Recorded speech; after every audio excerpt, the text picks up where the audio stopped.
Tira jirtu kabajamtoota jaa fi jaalatamtoota daawwattoota keenya akkam jirtan nagaa keessanii fayyaa. Peejii keenya gaa subscribe live godhaa jirtanii hedduu galatooma hedduu isin jaalanna hedduu isiniin boonna. For sure anallee waan xiqqishoo takka ta'e isin seeqqachiiftuu fideetuun dhufee jira. Mata dureen irraan tanaa jeneraaleetti. Micoota akka duree ganda keenya ni bareeddi jettanii ni bareeddi.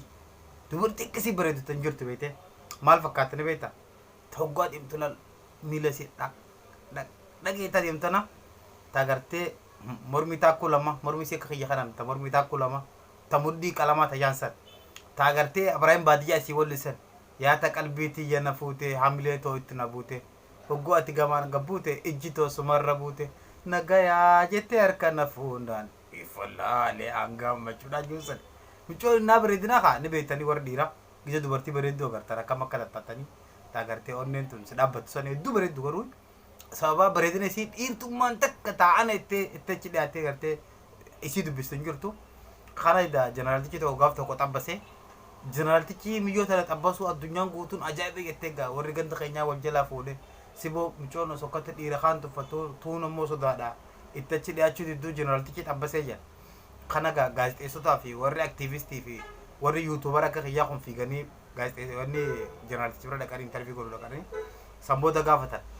Siboo miyyoo akkamitti xabbastee akkamitti gartee akkamitti micoota harka galfachuu dandeessee naan qoflee wallahi miyyoo dhaqeetu waan dubbisee harkan fuudhee bilbila isii irraa fudhadheetiin biraa deeme guyyaa ittaanu bilbileetiin hoteelatti yaamee jeen duboo samboota gaazexeessonni gaaffii isaa itti fuudhan duboo achi booda hoteelatti gabbastee achi booda maal gootee jennaan hoteelatti ni gabbasee samboota piizaa feeree waliigallee dubbii fixannee jennaan hay osoo silaa Oga pisu qofaan micoo ka galfattee jennee piizaa bira kunne jeen piisu maal ka galfadde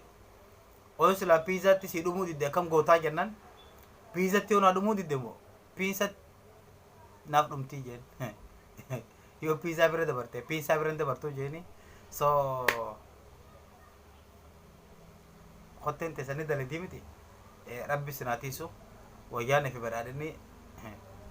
dura piizaadhaan onni jaanii yoo piizaa didde piizaadhaan akkasii galfatanii soogaa rabbi sinaatiisu isinin jaaladha.